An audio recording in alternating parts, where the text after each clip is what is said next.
Hello, friends, and welcome to Sleep Tight Stories. Happy belated birthday to Maya, who turned 11 on October 13th. Happy belated birthday to Annika Medrano, who is a second grader at Paseo Point Dual Language Academy in Levine, Arizona, that loves tumbling and soccer. She turned 7 on October 17th. And happy belated birthday to Ryland Heller in Nebraska, who turned 12 on October 22nd. Happy birthday to Finley Rose from Montague, Prince Edward Island, who is turning 7 on October 23rd. Love Mom, Dad, Miles, and Poncho the cat. Happy birthday to Lucas from Velberg, Germany, who is turning 4 on October 23rd. Happy birthday to Brielle from Madison, Wisconsin, who is turning 7 on October 24th. Happy birthday to Sloan from Milwaukee, Wisconsin, who is turning 7 on October 24th. Happy birthday to Claire from Vienna, Virginia, who has a birthday on October 26th. From your mom, dad, big sister Charlotte, and the dog Bash. They all love you to pieces and are so excited about your otter-themed 7th birthday. Happy birthday to Tanner from Seville, Australia, who is turning 6 on October 27th. Mom, Dad, Mason, Ava, and Rusty love you. Happy birthday to Jack, who is turning 7 on October 28th. Happy birthday to Carolina Gonzalez, who is turning 6 on October 24th. Your parents, Eric and Caroline, and your big brother Derek love you immensely. And happy birthday to Rachel from Danville, California. You are a great pianist. Keep practicing. We hope you have a great birthday. Love Mom, Dad, Lena, and Scratchy Bunny. Happy birthday to you all. I hope you have a wonderful day. Shoutouts and birthday wishes are one way we give thanks to our supporters. If you would like to support us and receive more bedtime entertainment like this, all ad-free, please visit our support page at sleeptightstories.org/support. Thank you.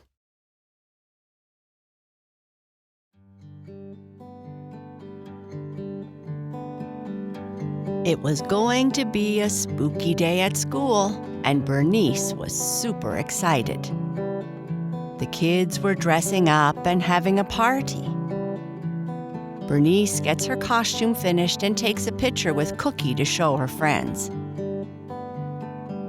When the day is over and she's getting ready for bed, she asks Papa Bear to tell her a spooky story, but to make sure it is not too spooky, as it is time for her to go to sleep, and she is tired. Papa Bear says okay, and starts his story. Papa Bear tells Bernice another not-so-spooky story. Today was a spooky day at Bernice's school, and she was super excited. All the kids would dress up in their favorite characters or scary costumes, and there would be a party and a special spooky lunch. The whole morning would be devoted to creating the costumes, led by the art teachers. Then in the afternoon, there would be ghost stories and performances. Bernice wanted to get a head start on her costume because she wanted to help the other kids, and because she wanted Papa Bear to take her picture.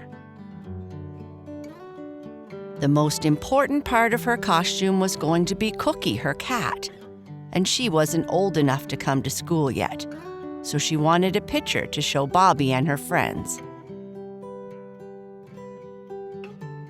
After Mama Bear put the finishing touches on her makeup, Bernice walked into her bedroom where Cookie was still having a nap on her bed.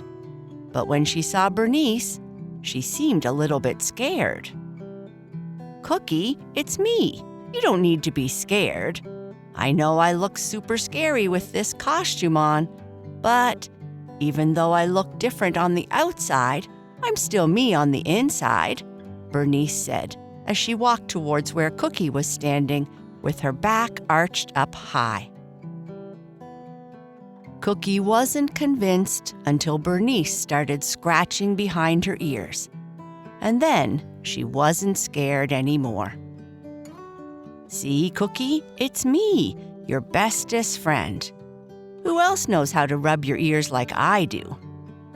I'm going to take you downstairs with me if that's okay, because I want Papa to take my picture, and you are a super important part of my costume this year."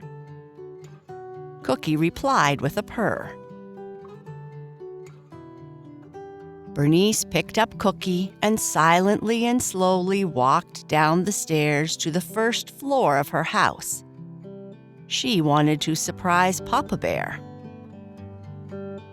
Walking into the kitchen, Bernice loudly cast her spell.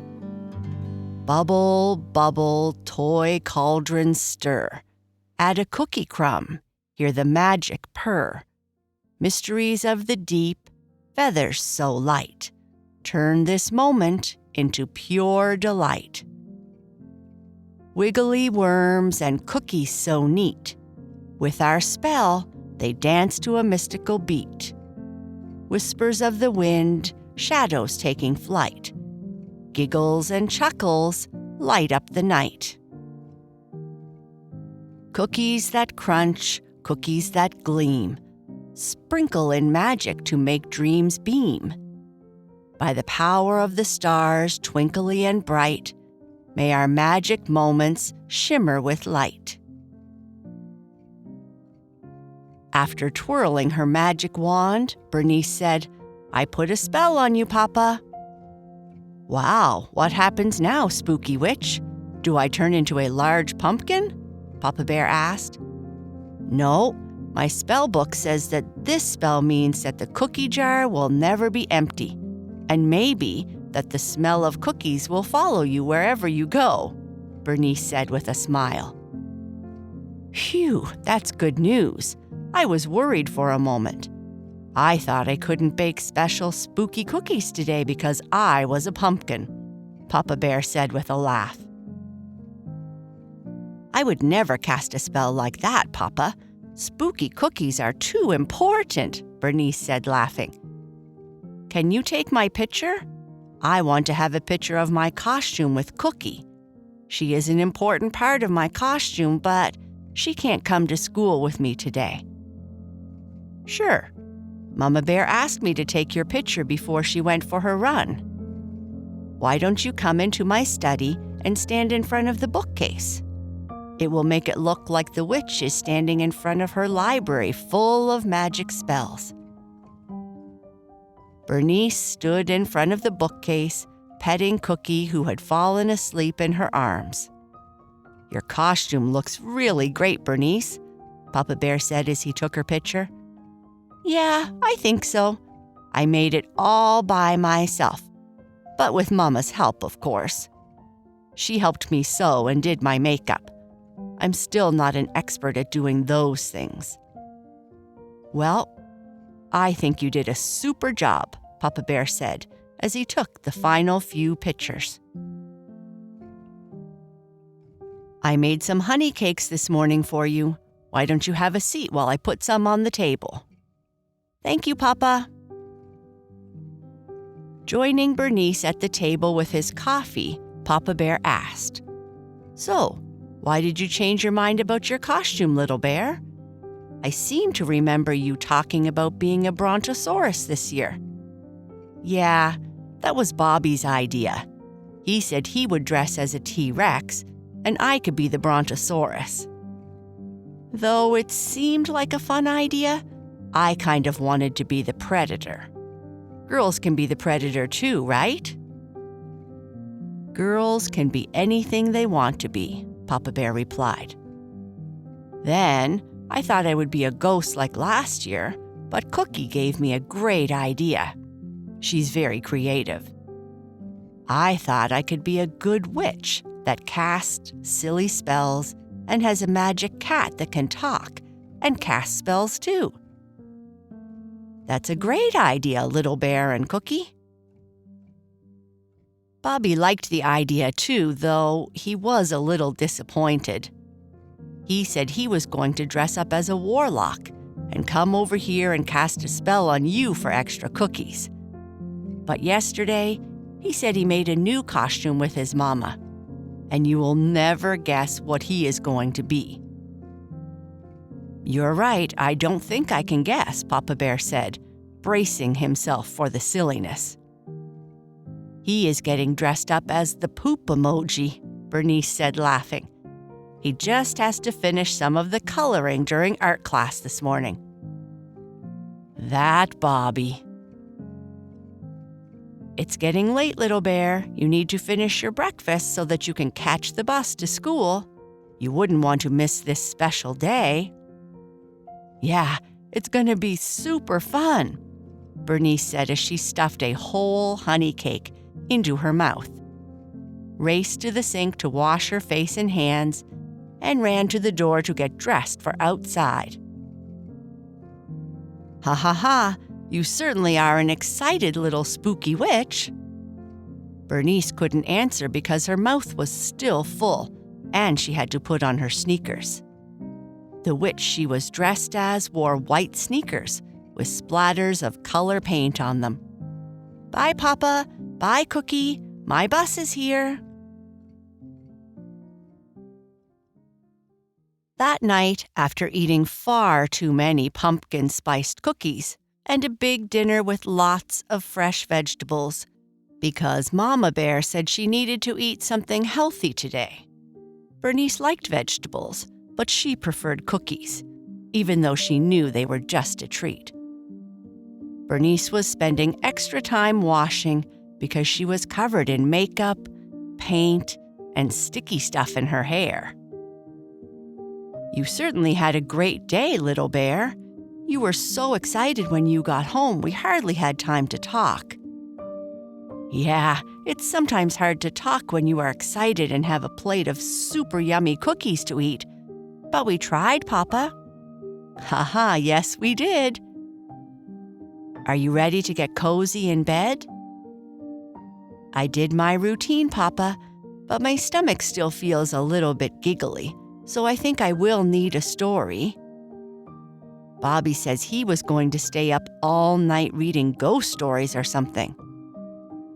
I think Bobby will likely sleep at just about the same time as you are, if he can wash off all the brown paint from his face. Haha, yeah, the art teacher was a little upset at him for putting brown paint all over himself, but Bobby said it was for his art. His poop costume was very popular, Papa, almost as popular as Gertrude's cat costume. Gertrude and I even teamed up for some photos for the school website. She was the magical cat, and I was the magical witch. I'm glad you had a great day.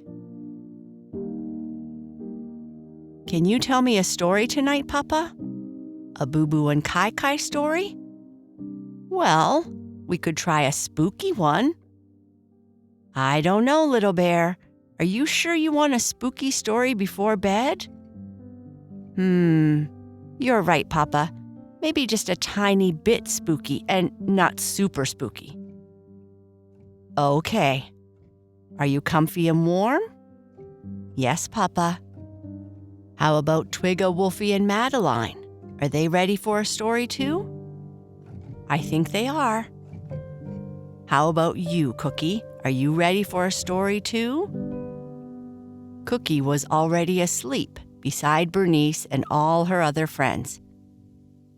Okay, give me a big hug and a kiss, and I'll tell you a short, spooky story. — Thank you, Papa. Once upon a time, in a world full of magic and fun, there lived a brave little bear named Boo Boo. She lived in a large castle at the edge of a mystical forest. In this forest were unicorns, fairies, pixies, gnomes, and all manner of insects, birds, and animals. It was a wonderful place. Her best friend was a young dragon called Kai Kai, and they liked to play as much as they could. The kingdom they lived in was full of people who lived in the meadows, those who lived in the hills, and those who lived in the forest, and they all lived in harmony. On this day, Boo Boo and Kai Kai were at Bixie's cottage, where he was going to tell all his after-school students a story. A spooky story. Kai Kai leaned over to whisper in Boo Boo's ear, "I don't like super scary stories. I might get scared. I'm just here for the spicy hot drinks Bixie said he would share, and the sweets." "Kai Kai, you are a big dragon. What could you be scared of?" "You would be surprised," Kai Kai said sheepishly. "Don't worry, it's not going to be scary. Bixie doesn't have a scary bone in his body." "Okay, did everyone get a hot drink and some cookies before Kai Kai finished them?" Bixie said, laughing, to the group that had gathered in the special clearing near his cottage where he held his classes. Kai Kai's face couldn't turn red, but it would be blazing red if it could. "All right then, I will start our story. I will first start with a short one that I told the young ones many years ago. And maybe later for you older kids, I will tell a tale so spooky that you will be shaking in your hooves." Bixie started. In the heart of our mystical forest, in a special place where the trees whispered secrets and the rivers sang lullabies, my grandmother's cottage stood as a beacon of warmth. On one evening, creatures from every corner of the forest gathered at her hearth, eager for spooky tales of all kinds.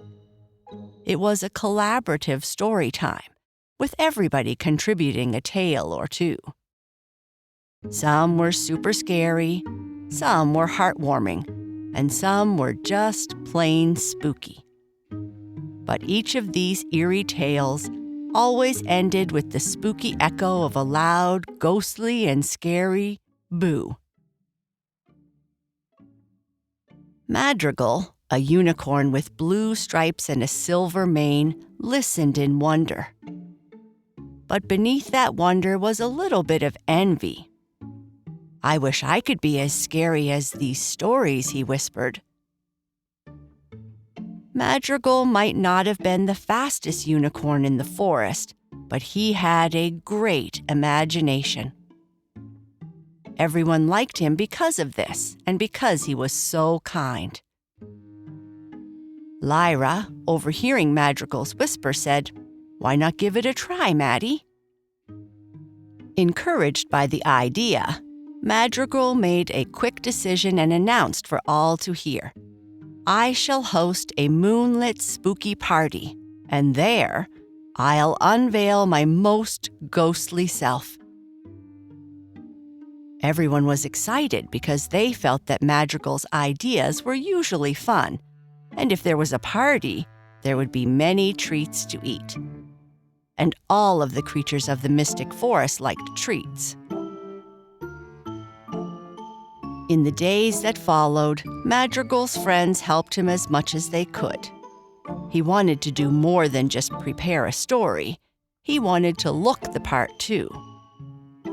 The fairies lent him cloaks sprinkled with starlight. The pixies taught him spells to create mystical glows. And the young gnomes, with their intellect, crafted him a haunting mask. But despite all these efforts, every time Madrigal attempted a boo, it resonated more like a soft lullaby than a ghostly, spooky wail. The night of the party was amazing. Creatures dressed in costumes danced under the cover of the forest. Fireflies flitted about, casting multicolored light. And there were more treats than all could possibly eat, except for the dragons, who, like today, have an unlimited appetite. Everyone turned and laughed at Kai Kai, who was a bit embarrassed again. Boo Boo just laughed. Bixie continued. Then came the moment everyone was waiting for. Madrigal stepped into the moonlit clearing, shining like a transparent ghost in his cloak and mask. Drawing a deep breath, he mustered all his courage and told a spooky story of ghosts tricking unicorns and pixies getting treats from the dragons, until at the end of the story, he let out his version of Boo.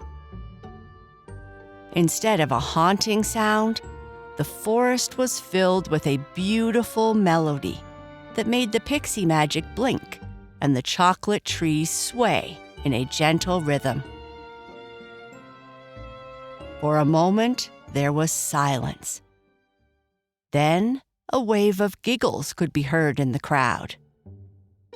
Madrigal, blushing a shade of lavender, hung his head, certain he had failed in his ghostly quest. But my grandmother, in all her wisdom, approached the disappointed unicorn. "Madrigal," she began, "you might not have scared us, but you did something even more magical. You've enchanted us." Lucas the fairy fluttered close, her wings leaving a trail of sparkles. "She is right. I've never heard such a spell before. It was beautiful." Lyra grinned, adding, "Your Boo was the highlight of the party. It was uniquely Madrigal." Madrigal looked around, feeling happy with what he had accomplished. "I suppose being oneself is the most magical thing of all," he said. As dawn painted the sky with hues of pink and gold, the creatures of the forest, still enchanted by Madrigal's unique voice, danced and ate until their parents called out their names. With a contented sigh, Madrigal trotted back to his corner of the woods, his silver mane catching the light. The stories of ghosts and ghouls might still enchant him, but he now knew that his own magic, though different, was just as nice. Then Kai Kai let out a great, big sigh of relief. He had been holding his breath through the whole story. "Are you okay, Kai Kai?" Bixie asked. "Yes. I was worried that you would tell a really spooky story and that I would be scared." "Oh, Kai Kai, you are as unique as Madrigal, the unicorn in my story. But if you like, I could tell you a truly scary tale about the monster in the pond." No. I think I need to be going. I hear my father calling me." All the young creatures who gathered around to hear Bixie's stories laughed. And with that, Papa Bear gave Bernice a kiss on her forehead, adjusted her blanket, turned off her lamp, and quietly whispered, "Boo. I love you, Cookie. I love you, little bear."